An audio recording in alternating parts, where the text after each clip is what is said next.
મકર સંક્રાંતિના પવિત્ર દિવસે માળિયાહાટીનામાં ગૌ ભક્તો દાન કરવા ઉમટી પડ્યા। માળિયાહાટીનામાં દર વર્ષની જેમ આ વર્ષે પણ મકર સંક્રાંતિના પવિત્ર દિવસે હાટી ક્ષત્રિય યુવક મંડળ અને માળિયાહાટીના પાંજરાપોળ ગૌશાળા દ્વારા ગાયો માટે દાન ઉઘરાવવામાં આવે છે। હાટી ક્ષત્રિય ગૌ ભક્તો યુવક મંડળના ભાઈઓ રુદ્રેશ્વર ચોકડી પાસે રેઢિયાળ ગાયો માટે સવારથી સાંજ સુધી ફાળો એકઠો કરે છે। ગામમાં રખડતી ભટકતી રેઢિયાળ ગાયોને આ ઘાસચારો નિમિત્તે દેવામાં આવે છે, જ્યારે ગૌશાળા પાંજરાપોળના કાર્યકરો મહારાણા પ્રતાપસિંહ ચોકમાં સવારથી સાંજ સુધી પાંજરાપોળની અંધ અપંગ નિરાધાર ગાયો માટે ફાળો કર્યો છે। Banesi Chudasama, TV18 news, Maliya Hatina.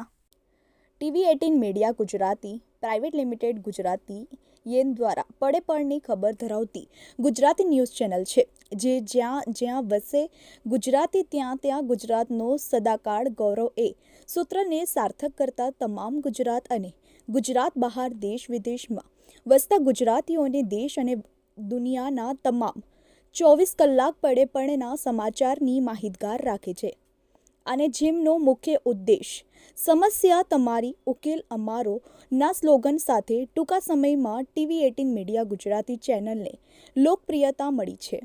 ત્યારે અમારી યુટ્યુબ ચેનલના માધ્યમ દ્વારા પ્રવૃત્તિ, રાજકારણ, ક્રાઇમ, વિશેષ સાહિત્ય, રસોઈ, કળા, ખેલ જગત, મનોરંજન, જ્યોતિષ, પંચાંગ, ફિલ્મી જગત તેમજ દરેક ધર્મની જ્યોત ફેલાવતી ભક્તિસાગર ગુજરાત અને દેશ વિદેશના તેમજ સ્પેશિયલ એપિસોડના લાઈવ અપડેટ્સ સાથે સતત આપની સાથે રહે છે।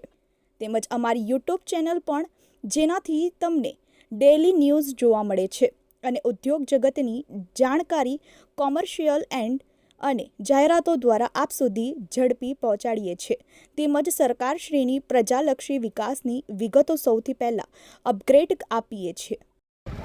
આજરોજ માળિયાહાટીના ખાતે હાટી ક્ષત્રિય ગૌ સેવા સમિતિ દ્વારા મકર સંક્રાંતિના પવિત્ર દિવસે ગાય માતાઓની સેવા માટે, રેઢિયાળ ગાયોની સેવા માટે, જેનો કોઈ આશરો નથી, અને આપણે કહીએ કે અત્યારે રેઢિયાળ ગાયો છે તેને ચારા માટે અને ભોજન માટેની પણ વ્યવસ્થા નથી। અમે દર વર્ષે આ રીતના એક પ્રયત્ન કરી રહ્યા છીએ કે માળિયાહાટીના રુદ્રેશ્વર ચોકડી ખાતે અમે અહીંયા બધા મિત્રો પાસેથી સાથ સહકાર માંગી રહ્યા છીએ કે ફૂલની તો ફૂલની પાખડી રૂપે આપ યથાશક્તિ ગોદાન દેતા જાઓ, કાંઈ નહીં તો 1-1 રૂપિયા ગોદાન દેતા જાઓ। આ રીતના દર વર્ષે જે ગૌ સેવા માટે અમે દાન એકઠું કરીએ છીએ, તેનો અમે અહીંયાથી ચારો લઈ અને સ્ટોક કરી અને જે રેઢિયાળ ગાયો છે તેને દર વર્ષે અમે અહીંયા નિર્ણય નાખવાની કોશિશ કરી રહ્યા છીએ।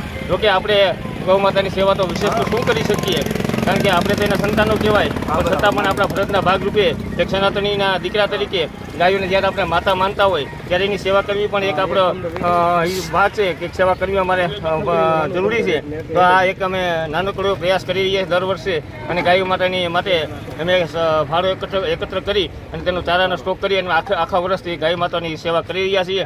ભગવાન દ્વારકાધીશને પ્રાર્થના, ગૌ માતાને પ્રાર્થના, માતાજીને પ્રાર્થના કે અમને આવી શક્તિ અમારી યુવક મંડળને આપતા રહે, જેથી આવા નાના કાર્ય, સેવાના કાર્યો અમે કરતા રહીએ અને ગૌ માતાની સેવા કરતા રહીએ। જય ગૌ માતા।